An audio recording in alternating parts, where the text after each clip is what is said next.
Purbaya Yudi Sadewa lahir di Bogor pada 7 Juli 1964. Ia meraih gelar sarjana teknik elektro dari ITB, lalu melanjutkan pendidikan MSc dan PhD di ilmu ekonomi di Purdue University, Amerika Serikat. Karirnya dimulai sebagai engineer di Schlumberger sebelum beralih ke riset pasar dan manajemen di Dana Reksa Group, termasuk sebagai Chief Economist Dana Reksa Riksa Sekuritas dan anggota direksi PT Dana Reksa Persero. Di pemerintahan, Purbaya menempati sejumlah peran strategis sebagai staf khusus dan deputi lintas kementerian. Dan pada 2018 hingga 2020, ia menjabat sebagai deputi bidang kedaulatan maritim dan energi Kemenko Marves. Sejak 2020, ia dipercaya sebagai ketua Dewan Komisioner LPS. Pada 8 hingga 9 September 2025, Presiden Prabowo Subianto menunjuknya sebagai Menteri Keuangan RI, menggantikan Sri Mulyani Indrawati. Nilai-nilai yang diterapkan oleh Bapak Purbaya Yudi Sadewa adalah sebagai berikut. Yang pertama, berorientasi pelayanan dilakukan dengan membentuk program Lapor Pak Purbaya. Program ini menjadi wadah bagi masyarakat untuk menyampaikan kritik, saran, serta pengaduan terkait di bidang keuangan. Kehadiran program ini mencerminkan penerapan kode etik berorientasi pelayanan, di mana suara masyarakat menjadi dasar utama dalam perbaikan kualitas pelayanan publik. Yang kedua yaitu akuntabel. Tindakan Pak Purbaya melakukan sidak ke pabrik yang tidak memenuhi kewajiban pajak mencerminkan nilai akuntabel dalam berakhlak. Sidak tersebut dilakukan secara transparan, terbuka, dan berdasarkan data serta ketentuan perundang-undangan yang berlaku. Dengan turun langsung ke lapangan, Pak Purbaya menunjukkan tanggung jawab dalam memastikan pengelolaan keuangan negara berjalan jujur, tertib, dan dapat dipertanggungjawabkan kepada publik.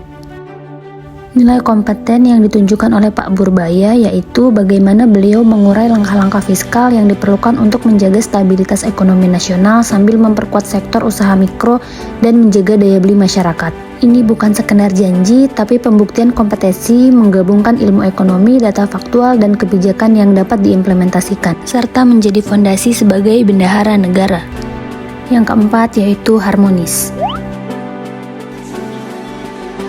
Dengan kepemimpinan yang harmonis, Pak Purbaya membangun komunikasi yang terbuka, saling menghargai, dan penuh kolaborasi. Sikap ini mencerminkan nilai berakhlak khususnya harmonis yang menumbuhkan rasa saling peduli dan memperkuat kerjasama demi pelayanan terbaik bagi masyarakat.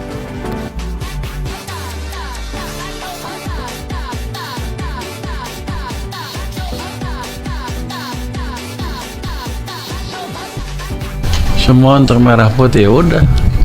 Pernyataan Pak Purbaya itu mencerminkan nilai loyal dalam berakhlak. Kalimat tersebut menunjukkan kesetiaannya dalam menjalankan amanah sesuai arahan Presiden sebagai pemimpin pemerintah yang sah. Nilai loyal terlihat dari komitmen beliau untuk fokus menjalankan tugas negara sesuai garis komando tanpa terpengaruh kepentingan lain. Pernyataan itu juga mencerminkan dedikasi, yaitu kesiapan mencurahkan tenaga dan pikiran demi melaksanakan tugas yang diberikan negara. Nilai adaptif yang ditunjukkan oleh Pak Purbaya yaitu dalam menghadapi dinamika ekonomi dan fiskal Indonesia. Beliau mampu menyampaikan strategi perbaikan keuangan negara dan menyesuaikan kebijakan dengan kondisi yang terus berkembang. Sikap adaptif ini tercermin dari kemampuan merespon masukan, membaca tantangan secara objektif, dan merumuskan kebijakan fiskal yang relevan dengan kebutuhan masyarakat. Nilai adaptif tersebut menjadi pondasi penting dalam mewujudkan pengelolaan keuangan negara yang efektif, berkelanjutan, dan berorientasi pada kepentingan nasional. Yang terakhir yaitu nilai kolaboratif. Nilai kolaboratif dibuktikan dengan bukti autentik, yaitu di mana Pak Purbaya duduk satu meja dengan otoritas lain untuk menyelaraskan kebijakan LPS dengan kebijakan moneter BI dan kebijakan fiskal Kemenkyu demi satu tujuan, pertumbuhan ekonomi Indonesia.